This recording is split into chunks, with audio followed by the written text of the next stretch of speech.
Hello, everyone, and welcome. This is the January Academy program of the North American Unitarian Association. The NAUA is dedicated to supporting and promoting the practice of liberal religion by embracing freedom, reason, and tolerance, rooted in our commitment to the inherent worth and dignity of every person and all peoples. The NAUA Academy offers monthly program on issues of concern in contemporary society from our liberal religious perspective. My name is Joyce Francis, and I'm a member of the NAUA Academy Advisory Board. I'm joining you from Port Townsend, Washington.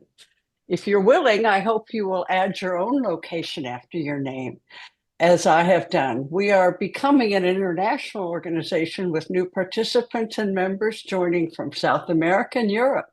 And it's interesting to see the geographic spread of our audience.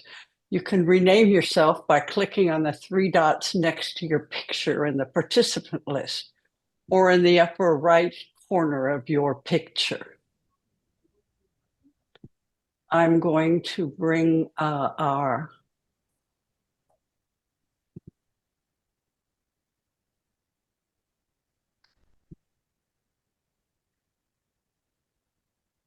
speaker in with me. Today, we have a returning presenter, Dr. Mark Reimers. You did it. Dr. Reimers is a quantitative neuroscientist, a quantitative neuroscientist who has worked at the National Institutes of Health, the Karolinska Institute in Sweden, and Michigan State University. He was the leader of the Richmond Humanists in Virginia and the UU Forum in Lansing, Michigan. He's lectured on a wide variety of scientific, humanist, religious, and behavioral subjects.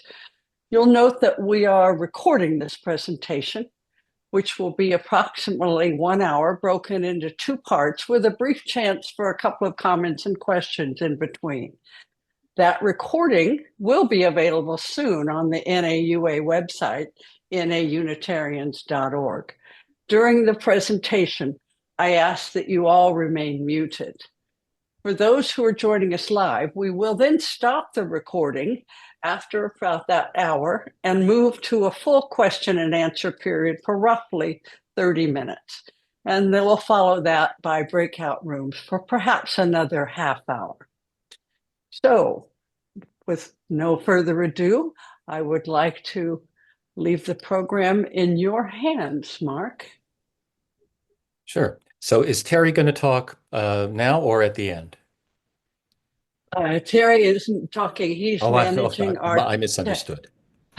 Great. Okay, thank you. So you're on. Thank you for that kind introduction, Joyce, and thank you for having me again. I hope you'll ask some good, hard questions because we're talking about something that I think is very important to all of us. And let me start sharing screen again. And I think we should be ready to go. Okay, can you all see this? You can see one slide. Yes. When we almost got it right. Great. So what do I mean by a society that worked? Well, I think that if there's no slums, if there's not much evidence of violence, if people seem well fed, that's about as much as we can ask for to start with. And most of human history hasn't met even that standard. So let's talk about what some societies that did and why do we want to talk about those societies. So I think most of us remember 30 years ago when the Berlin Wall came down, and it seemed like, the West's version of society was going to triumph, that everybody in the world was going to become like us. Of course, we thought we had it more or less figured out. Well, and some of you may remember this book by Francis Fukuyama, The End of History. Well, we were wrong.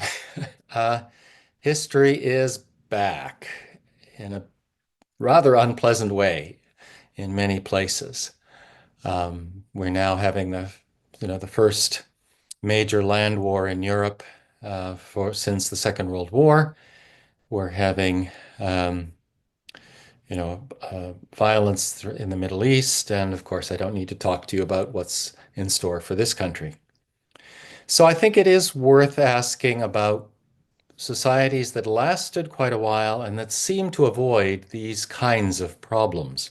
How did they do it? So I'm going to talk about 5 societies, uh, and there are probably another 10 that could be talked about, but they're really a minority. I mean, the reason you haven't heard about these is partly because there aren't that many, and they're also not that exciting. When everybody's happy, there's not much to write about. So we'll talk about what they are. And I want to start halfway around the world in the Indus Valley. And I'll follow a fairly standard template. I'll sort of tell you where and what time period we're talking about. I'll talk about how do we know um, anything about these people, and I'll talk about what's distinctive. What do we know about them? And then, well, they're not here now, so how did they come to an end?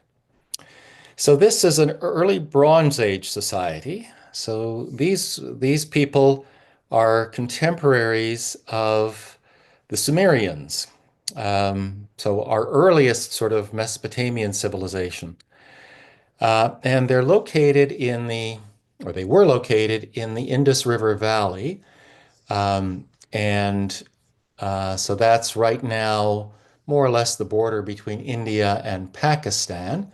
And the area that they occupied was roughly the size of Western Europe. So this was a very, very large area, quite an area to keep one culture going. How do we know about them? Well, we know about them in 2 ways. Mostly through archaeology, to be fair. In fact, they had been lost to history for thousands of years. When the British were building railways in India in the 1860s, they came across these ruins, except that these were, in many cases, 2-story buildings still standing from 4,000 years ago. That's not very common. And they started excavating seriously after World War II. Unfortunately, so there's a site, and one of the excavation sites, one of the big cities, Mohenjo-Daro.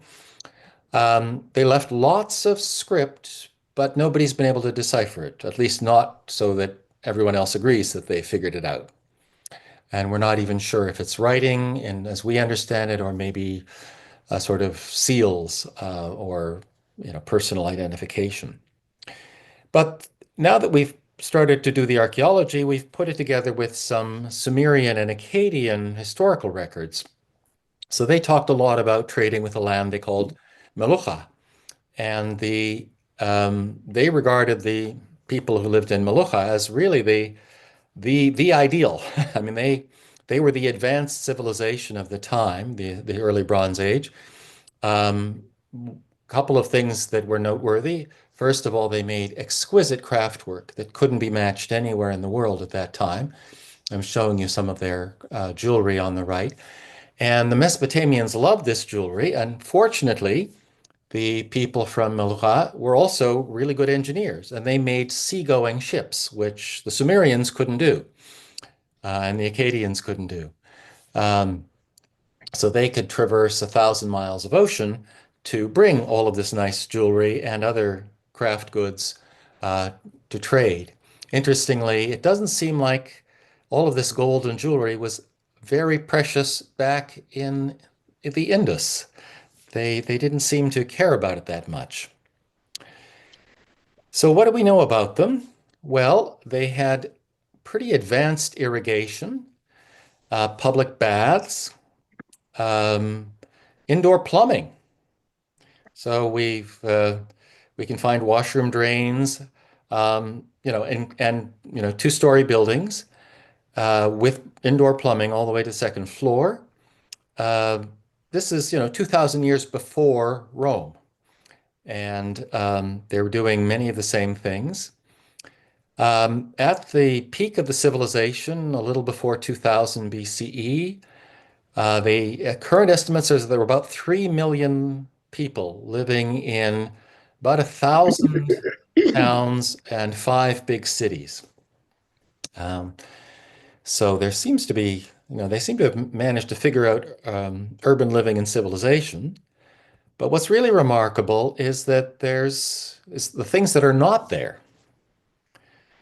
So there's no weapons of war or evidence of violence until really just after 2000 BCE when the society collapsed. So for roughly 600 years, there's not much evidence of violence and no evidence of warfare, no spears, no shields, no swords. Pretty remarkable. Uh, there's no images of warfare. So if you go to Egypt, or Mesopotamia, you're met with these elaborate pictures of battles between armies. There's none of that in the Indus Valley. If you go to Egypt, you can see gigantic statues of the pharaohs, like this one, Ramses II. There's none of that in the Indus Valley. You go to Greece, Egypt, anywhere, there's massive temples. There's none of that in the Indus Valley. They did things very differently. They seem to have some kind of religion, which we don't really understand, but there's no images of gods, and certainly the gods aren't in the business of smiting people as far as we can tell. So as I said, they're very egalitarian, and this is something that you can really read off the architecture. So this is a reconstruction, but it's based on hundreds of examples of the exterior, the brickwork of these houses. And as far as we can tell, they're all the same size. So, there is definitely a stratification of society. There's an elite around the hills, on top of the hills, and there's merchants around the outside, but the elite seem to be living in exactly the same size of house as the merchants or the workers. And interestingly, it seems that the quality, or at least the finery, there was less among the elite. The elite actually had simpler utensils than the merchants. So it seems to have been a pretty interesting place. They had uniform weights and measures across, again, an area the size of Western Europe, which, if I recall correctly, the Europeans just figured out maybe 30 years ago or got to work.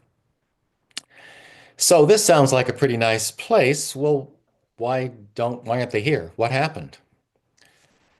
Again, it's somewhat guesswork. We do know that the society collapsed a little after 2000 BCE. There's evidence of malaria and TB in the skeletons from that period.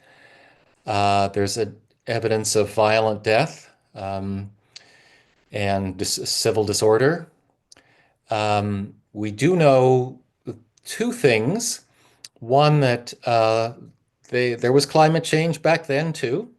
There was a big shift in the monsoons about 4,000 years ago, and it led to the drying up of one of the major rivers. So we talk about the Indus Valley, but actually there were 3 major rivers there, and one of them disappeared about 4,000 years ago, probably because of lack of snowpack.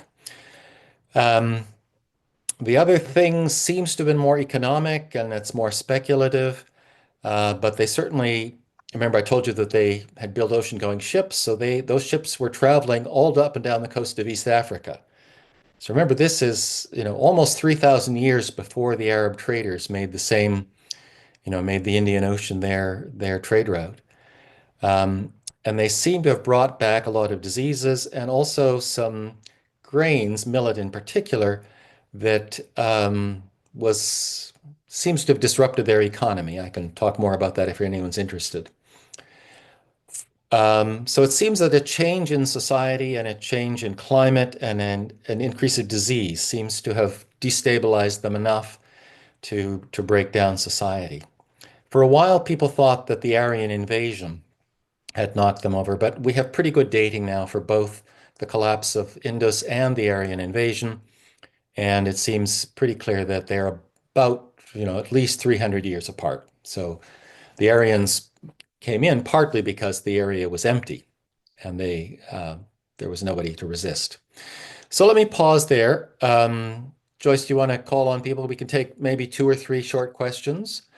And please keep them short, and I'll try to keep my answer short. Yes, can you stop your screen share? Oh, thank you. That's probably a good idea. Let me do that. Sorry, I'm trying to.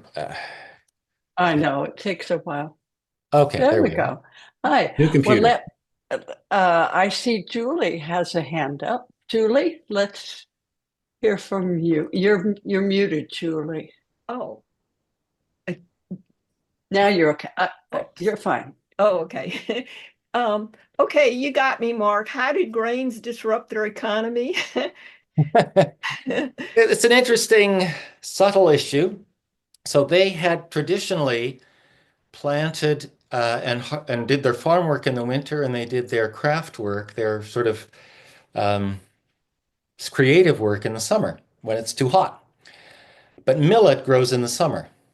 And so they seem to have shifted to a year-round agricultural economy, which in my judgment and in the judgment of some scholars, um, sort of started segregating the working class from the elite, from the merchants and the elite. Because instead of being creative for half your life, you're swatting for your whole life, or at least 90% of the people were. That's somewhat speculative and it's somewhat contested, but that's a that's one common point of view. Nice to see you back, Julie. Take care. Thank you. And I see a question from Lorraine. Let's see if we can remove Yes. this spotlight, Lorraine. Hi there. Hi, Larry. Hi, you made reference to the elites. How do we know they were the elites? Okay, again, without reading the writing and with no contemporary accounts, it's all indirect inference.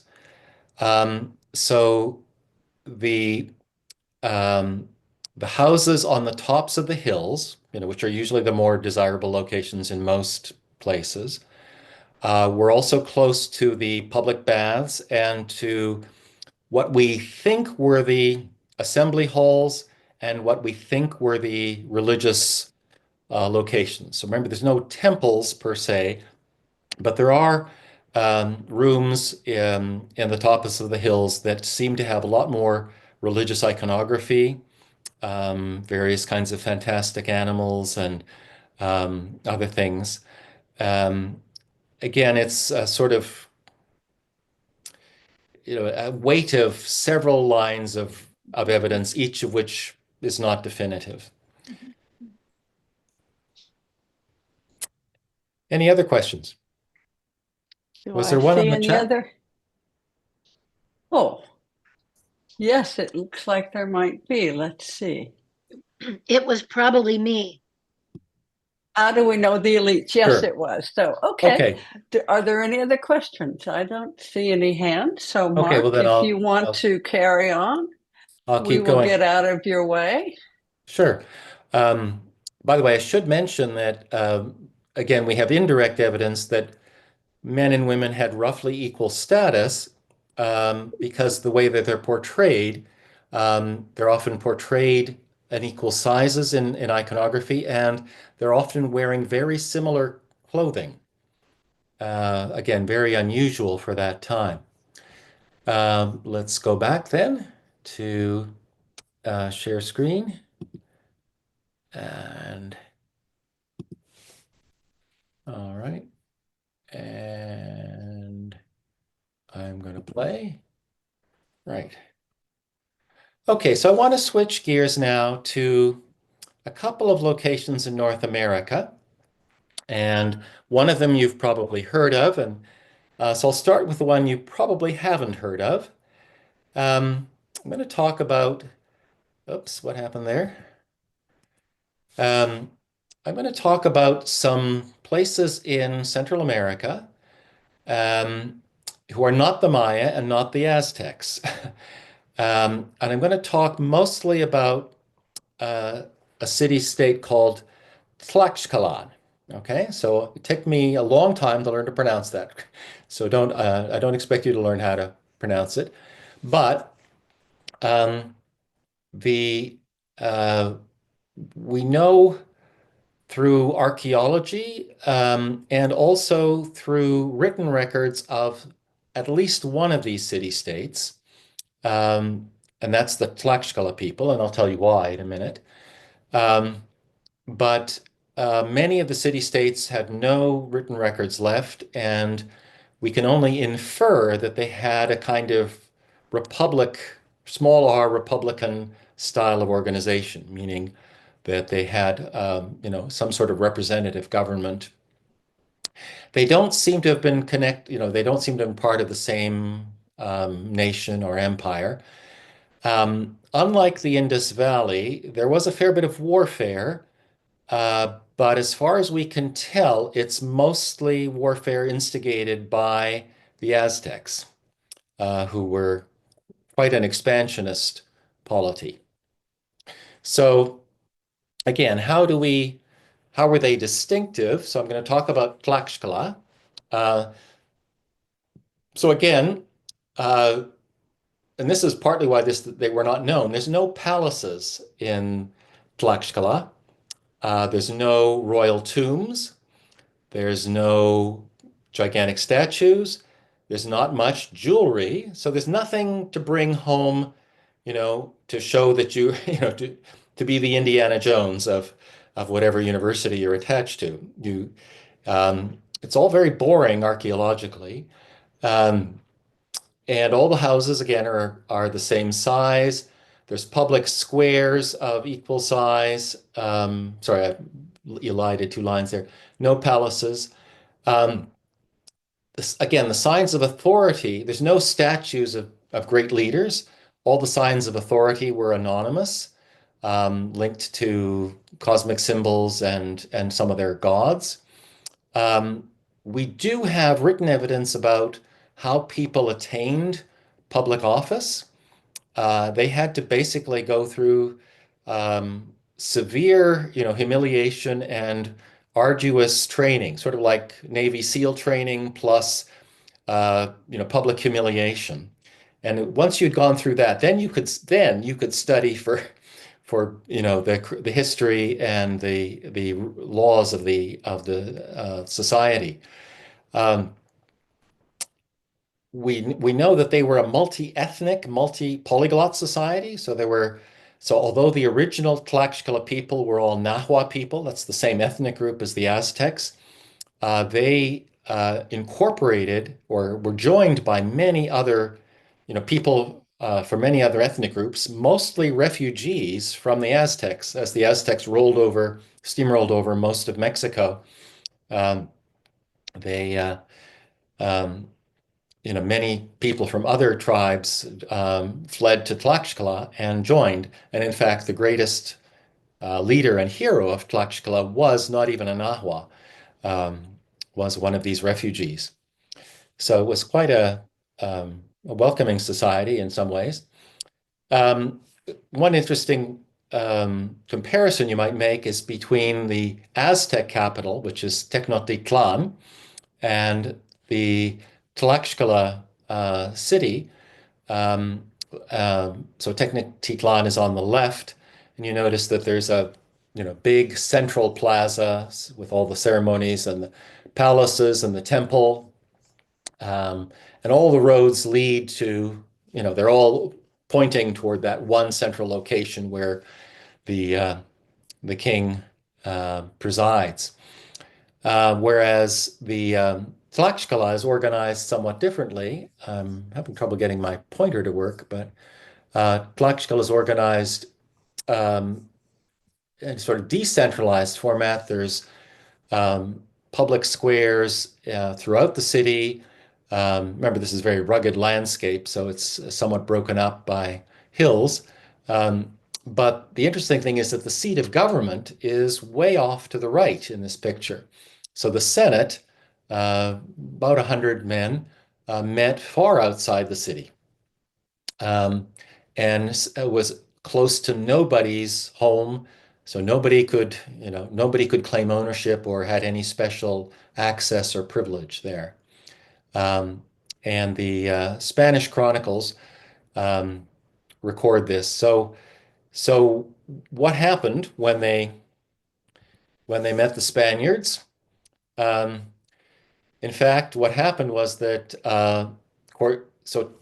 Tlaxcalan lay in between Veracruz, which is where Cortés landed, and Tenochtitlan, which is where he wanted to go. So he spent several months, trying to fight the Tlaxcala people because, and remember, he had cannons and horses, and he was fought to a standstill. The Tlaxcala people were willing to fight that, like no other people were. By the way, they were invaded every year by the Aztecs. I mean, the Aztecs never gave up, and they always fought them off. So there was this little hole in the Aztec Empire, or a medium-sized hole in the Aztec Empire. They're completely surrounded by the Aztecs. And people really believed in the country that they had. So they also fought off the Spanish for about 4 months. And then both sides sort of had to sit down and think and thought, Cortés thought, I really want to get to Tenochtitlan. I don't need to fight these people. And the Tlaxcala people, in their Senate, they thought, look, this guy really wants to beat the Aztecs, and they're our enemies. So why are we fighting the Aztecs' enemies? So they made a deal. They signed a peace treaty, and they actually honored it. The Spanish honored that peace treaty for at least the first generation. So that's why we actually have good chronicles from Tlaxcalan. I want to switch gears now, come north, and talk about a group of people whom you've already heard of, maybe not under this name. These are the people we call the Iroquois, but they call themselves Haudenosaunee. And they were mostly living in what's now upstate New York, a little bit of Pennsylvania, Ohio, Ontario, and not a big group. We think about the time that Champlain arrived, there were about 20,000 of them in 5 nations. And what's the interesting thing is that this was, well, I'll get to that in a second. How do we know anything about them? Well, we do have the reports of the early European visitors. We also have their own oral traditions. So they kept their oral traditions and they were written down in the 19th century. We actually have a little bit of tangible evidence in that the treaties and the Constitution were encoded in these wampum belts, which are kind of aids to memory. So they're not writing, but they're sort of symbols that prompt the memory of the speaker. And we also recently have started to do a lot of archaeology, excavating these Haudenosaunee villages, the old villages from the Middle Ages and early modern period in the Northeast US and in Canada. So how were they distinctive?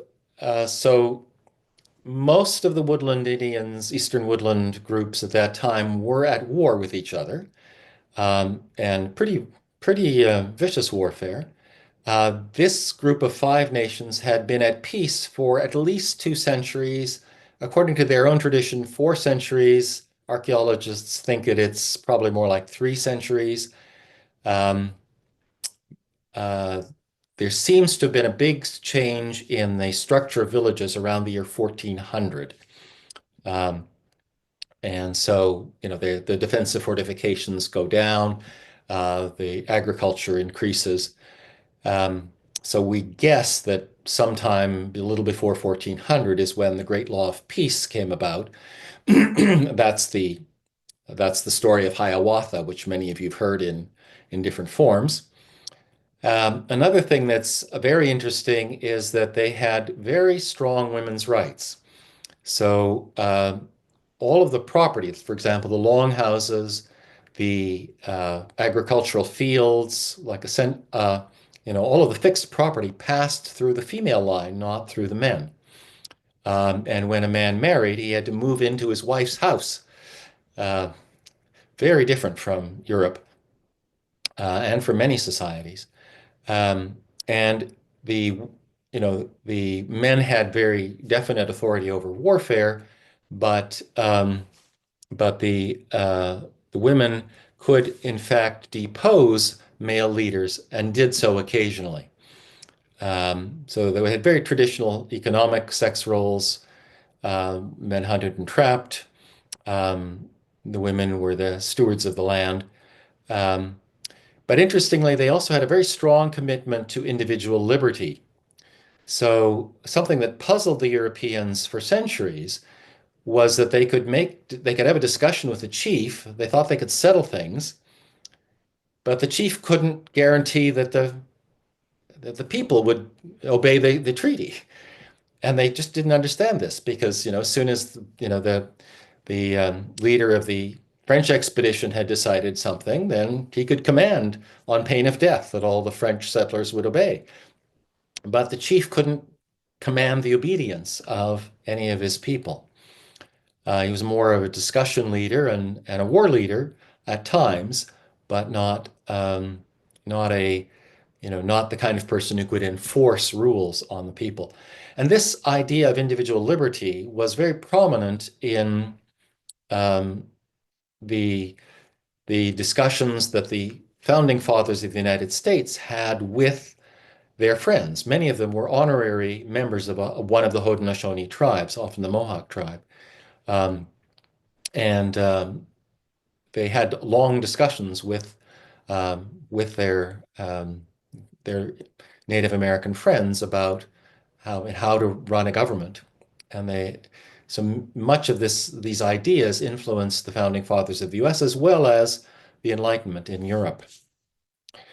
Now, of course, we know how they came to an end. The Europeans came. It wasn't all warfare. The majority of the people died by disease. Some of you may know the story of the Pilgrims, how they arrived on what seemed to them an empty landscape, except that there was corn planted. How did that happen? Well, and it turned out that, of course, the village had been abandoned a few years before because everyone had died. And so a very similar thing happened throughout the Northeast, as well as of course, the wars, particularly the French. So all good things came to an end, unfortunately. Let me pause there for a second. Any questions on that or one or two questions there?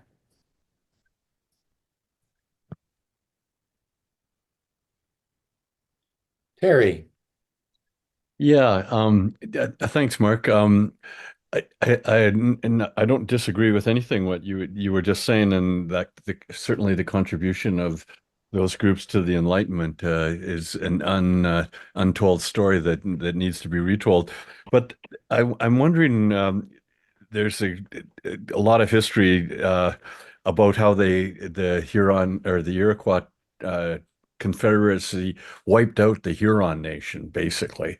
There was really genocide. And there's a famous book by Joseph Biden Oneida where he talks about all this in great detail. And so I don't know if you're going to draw any conclusions about all of these civilizations, but the Iroquois were not a peaceful nation, and they certainly they might have had peace within their confederacy, but they were very aggressive outside of it. And I don't know if you'll draw any general conclusions about aggressiveness to others on the first five, but I just wanted to note that anyways.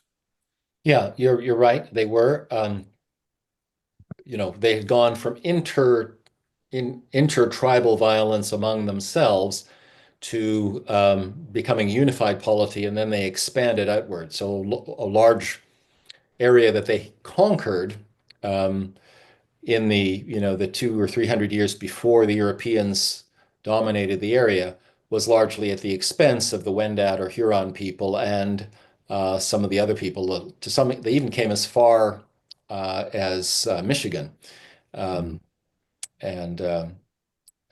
so they had war with the Anishinaabe and even with the Lakota people. So yeah, it's not all good, but they managed to solve, at least, they managed to resolve their own internal political problems. So that's at least something we can learn. Thanks. So what I do you think about the see- David Graeber book on this? I see a hand from Julie. Sure, go ahead, Julie. You're muted, Julie. You're muted, Julie. Thanks. It seems like so far something in common maybe is that there are some limits on power and some degree of equality and freedom. Would you say that's so? I would certainly say that's so. I'm going to bang that drum as hard as I can. That they're quite a, yeah, I'll come back to that at the end. Any other comments or questions? Yeah. Stephen? Yeah, going back to, I don't know if I can pronounce it, is it Tlaxcala? Tlaxcala, yes. Tlaxcala. It took me years. I finally met someone from Tlaxcala who told me how to do it. Is there an idea, following up on Julie's question, in the governance of that particular group, was it men and women involved, or is it just men? Do we know As anything far about as that? I know, only men were involved in governance in the Tlaxcala people. In the Iroquois, the Haudenosaunee people, we have different spheres of government, and women were basically controlling agriculture and domestic life, and the men were controlling the intertribal politics. Mhm. So there was a division of power. A division of powers, but inequality.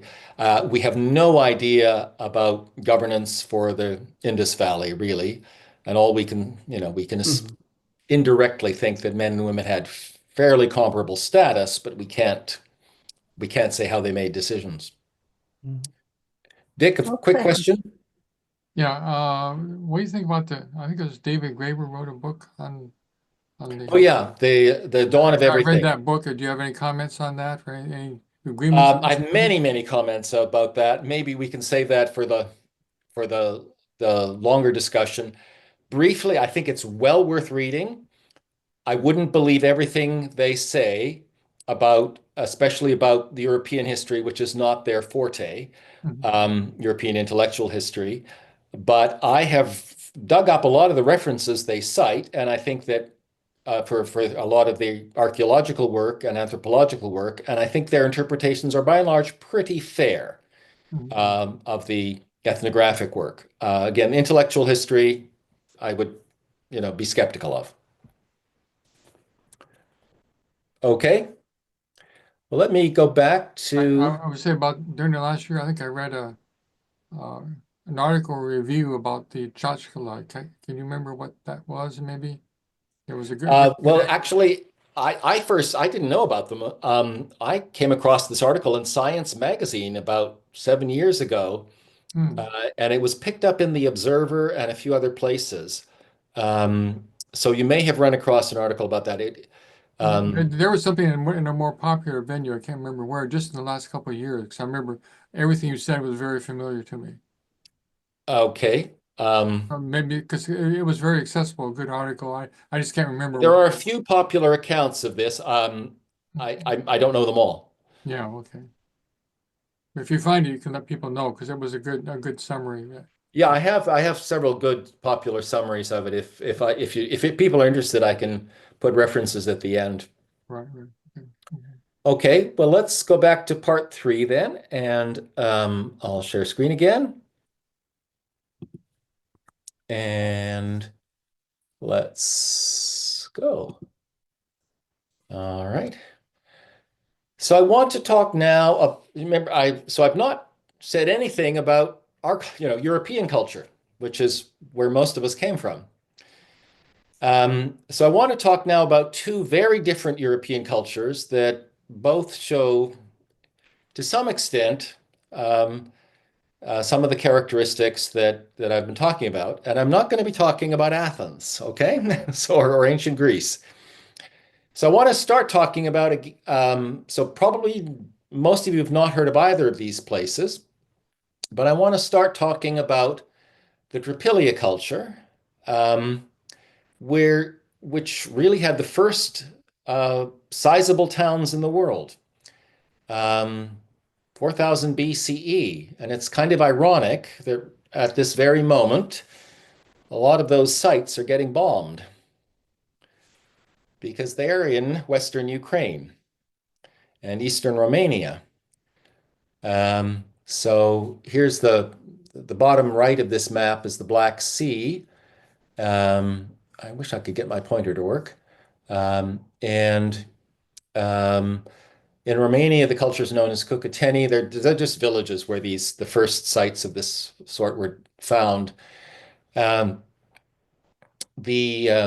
Soviets really liked this culture for various reasons that may become clear. So they sponsored a lot of excavation post-Second World War. It's fallen a little back on hard times now. There's not as much work on it, but I think it deserves to be better known. So they lasted something over 1,000 years. That's a fair run for a continuous culture. I think you'd be hard pressed to find very many other nations or peoples or systems of governance that have lasted that long. They had no writing. So they're essentially known only through archaeology. There's no contemporary records of them. So what do we know about them? Well, there's hundreds of villages belonging to this culture. There's over 30 cities. They're called megasites, technically, just because they're enormous archaeological sites for that time period. There just aren't any comparable sites anywhere in the world at that time. They're the first people to live in large towns. I'll show you some pictures of those in the next slide. There's relatively few, not none, but there's relatively few weapons of war or shields. There's hunting weapons, but not obvious, human-on-human weapons. Again, no grand houses, no palaces, no statues of great leaders, and no slums. All the houses are, again, about the same size. Another peculiarity is they seem to have burned their cities to the ground and then rebuilt them on the same place, or maybe a mile away, about every 100 years. Very strange practice. We don't really know why. And again, they had a very high level of craft work, compared to, people 6,000 years ago. They were making pottery that you could show in a museum today. I mean, that, would be exquisite even by modern standards. Really quite good work. As I said, they're really the first large towns. Here's a town plan.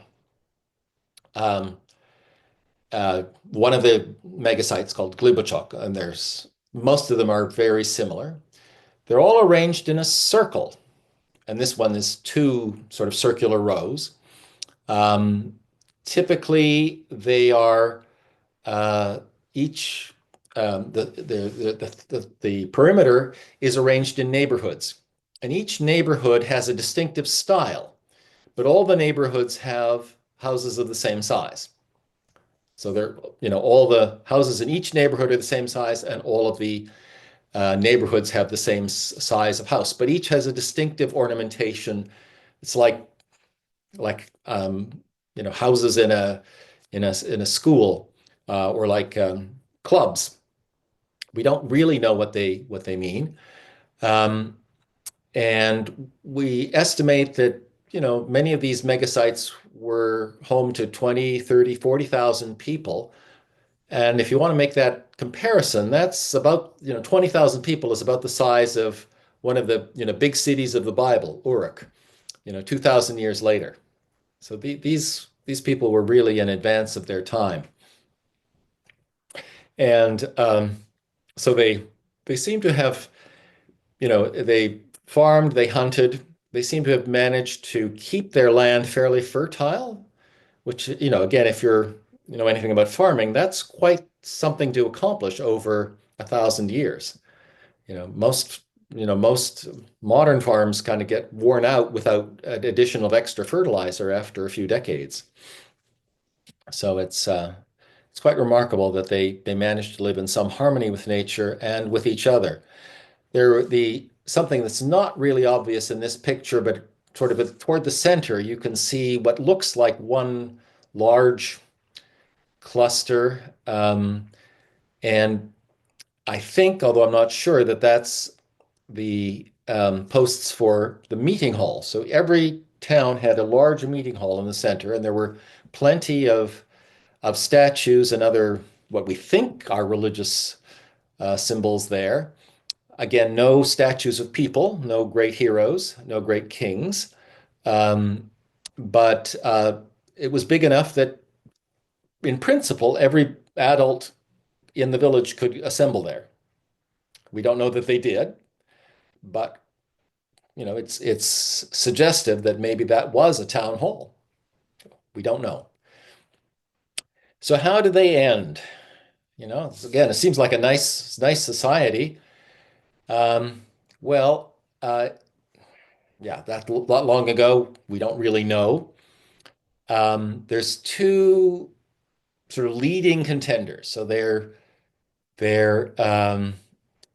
seem to have lasted into about 3000 BCE,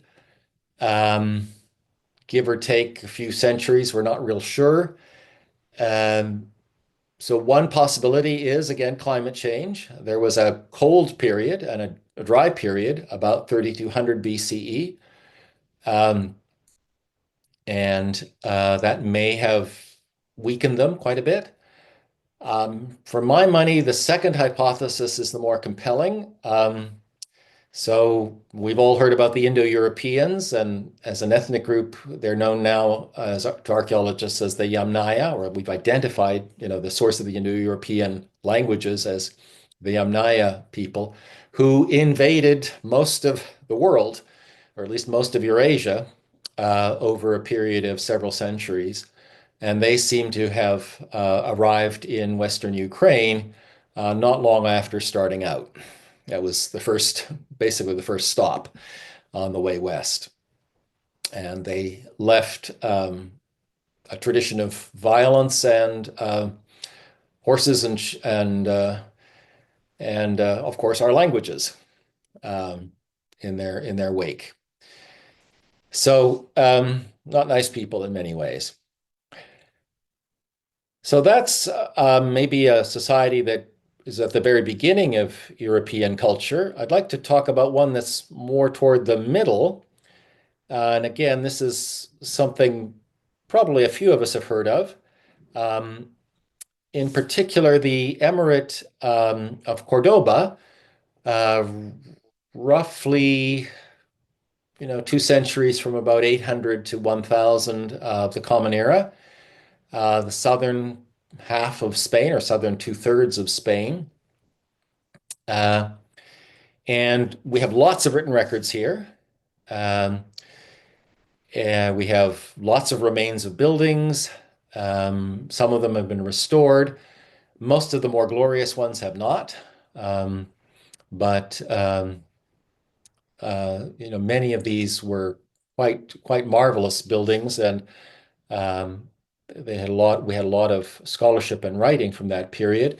What was remarkable is that this was a pretty tolerant society. We don't today associate Islam with tolerance, but during the Middle Ages, many Islamic societies were quite tolerant. In particular, in this society, Jews and Christians were allowed to practice their own religion. They were given full civil rights. They had to pay tax, of course, that Muslims didn't have to pay, but they could, trade and conduct business. And many of them were brought into government. So the vizier under the Caliph of Cordoba was often Jewish. That's more or less the prime minister. And this was a period of considerable prosperity and cultural flourishing. The Royal Library contained about 500,000 volumes. Just think about, the Library of Alexandria didn't come even close to that. So this was one of the great libraries of the Middle Ages. And European scholars came from all over Europe to study in Andalusia, and they referred to it as the ornament of the world. It was the place you came if you really wanted to see high culture, when the rest of Europe was gnawing on on bones. These people were living pretty well. And, it was part of the Islamic Golden Age, which I won't say much about. But they took a pretty systematic approach to improving agriculture. They introduced underground channels for irrigation to reduce evaporation. They had hydropower. And they really, applied a lot of thought to their economy. And I think it was partly the diverse group of people who were living, cheek by jowl that enabled them to think differently. Of course, you have to ask, well, what brought it to an end? Well, fundamentalist religion, probably, but also politics and interdynastic struggle. And then they brought in the fundamentalists, the fundamentalist cousins, and they started pogroms against the Jews and restricted the Christians. And that basically, eroded the cultural vitality of the place. They still had a country until they were expelled in 1492, almost 500 years later. But it was really a shadow of itself. They never achieved the same level of cultural and intellectual prominence. But it was really the high point, and it was arguably one of the sparks for the European Renaissance, because many of the Greek and Roman manuscripts that had been lost had been copied into Arabic, and Europeans from Germany and France and England went to Cordoba and encountered books from their own tradition, from Greece and from Rome, that they'd never heard of. They had to read them in Arabic, but they became aware that there were these other these traditions that had been lost in their own culture. So you arguably Renaissance humanism was one of the offshoots of this particular culture. So let's wrap it up here.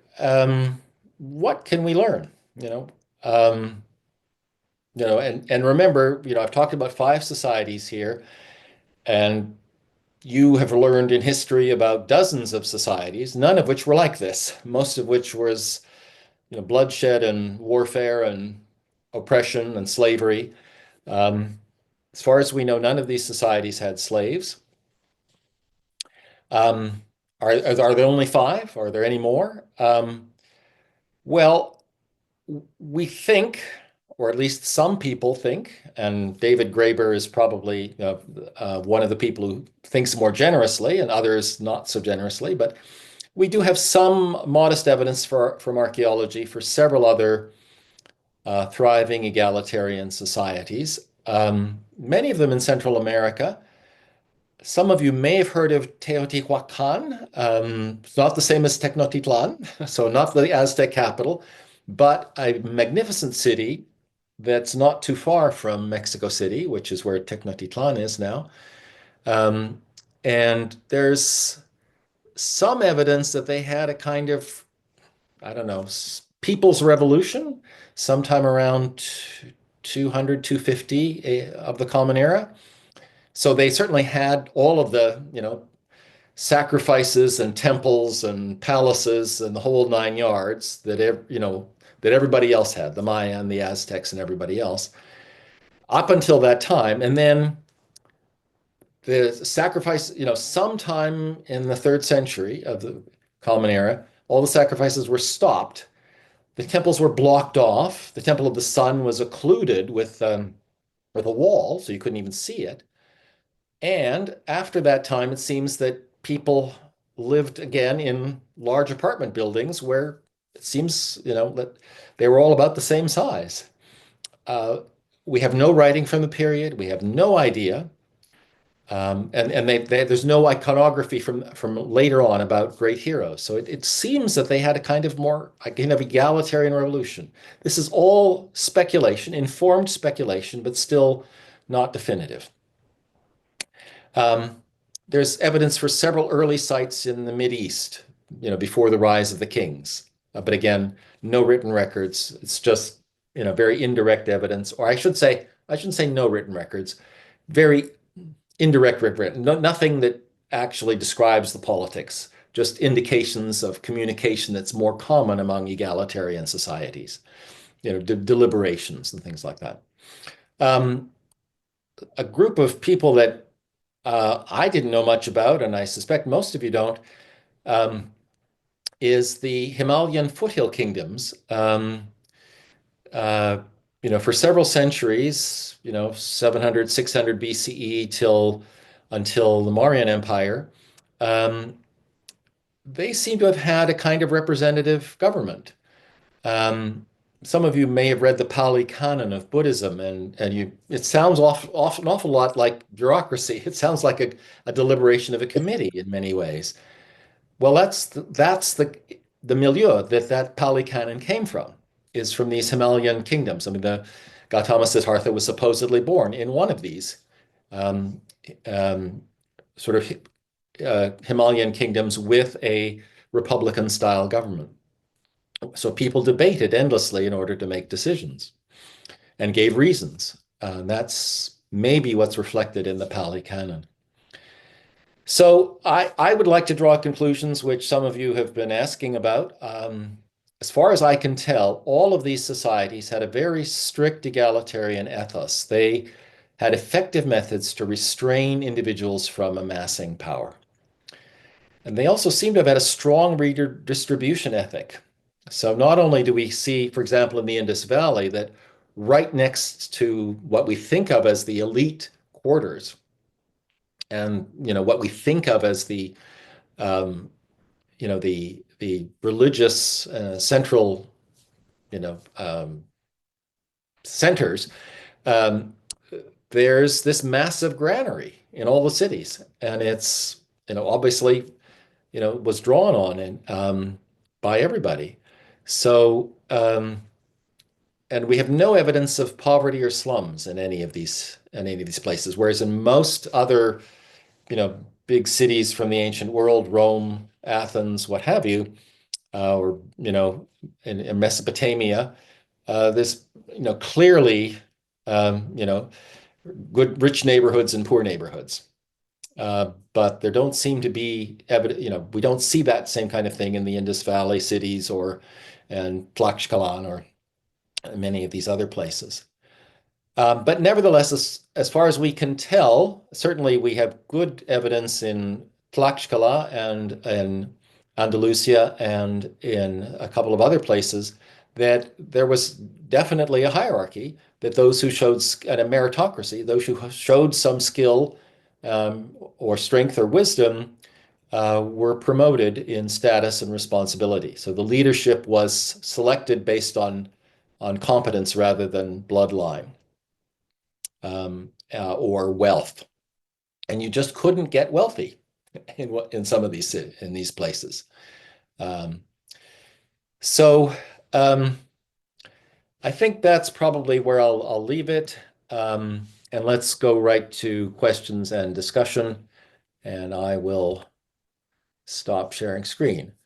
I hope this gives you some idea of what's possible. That, the history we've learned is mostly about, societies we really don't want to be like, that are not a model for how we want to live. And I hope I've given you some direction, some indications of societies that lasted for quite a while that really we would want to imitate.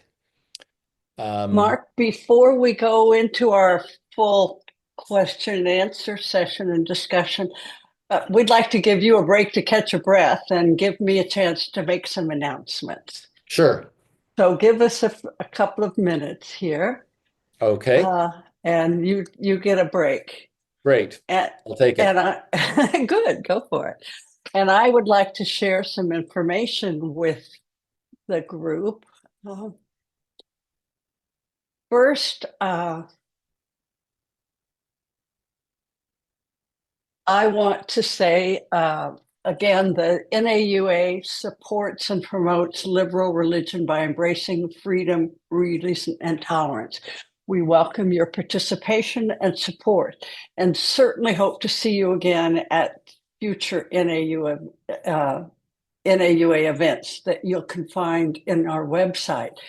I would like to also share this slide with you that tells you how you can support the NAUA and its various activities. There are many different activities that go on. The Academy is merely one of them. So if you have one of those cameras that can take this, you have a chance to make a one-time donation or recurring pledge, and you can also find information about supporting us on the website, naunitarians.org. I also want to take a moment to tell you about upcoming programs. On January 18th, this is the NAUA monthly worship at 10 a.m. Pacific time. And the topic this time will be freedom, reason, and tolerance. On February 5th, there will be Jack Reich, Reverend Jack Reich, who does a monthly chat, Anything Goes. It's a time for an informal chat to get to know other NAUA members. On February 8th, the NAUA International Alliance, which is an ongoing series of discussions. This time on February 8th, it will be Mythology, Now and Then. How can it inform our future? It's a multi-session course with lecturer Marga Hanna. The next NAUA Academy program is always the second Tuesday of the month. It'll be February 11th at 4:30 Pacific time again. And it will be a returning presentation by our own Ken Eng, many of you know. And the title is Boom or Doom, Is Unleashing Artificial Intelligence Wise? So we certainly hope to see you at that. And I have one more thing to share that I don't have a slide for, but let me pull that up in another format here. The NAUA Forum Circle. This is yet another way of gathering together. And this is hosted by our presenter today, Professor Mark Reimers. It has resumed and it meets every other Sunday at 1 o'clock. 1 o'clock Pacific time. Pacific time, thank you. And it has openings for a few more participants. If you're interested in joining, please send an email to circles@naunitarians.org with circle in the subject line, and you'll be added to the group, and an email with a Zoom link will arrive. The upcoming topics are on January 26th. We'll discuss, can John Rawls save liberalism? The February session, February 8th, again, it meets every other Sunday. I'm sorry, is that 8th, 9th? I'm sorry. The discussion will be the source of our values. So if you're interested in these, this NAUA forum circle, there's room for more people and you would be welcome to join. Again, send an email to circles@naunitarians.org with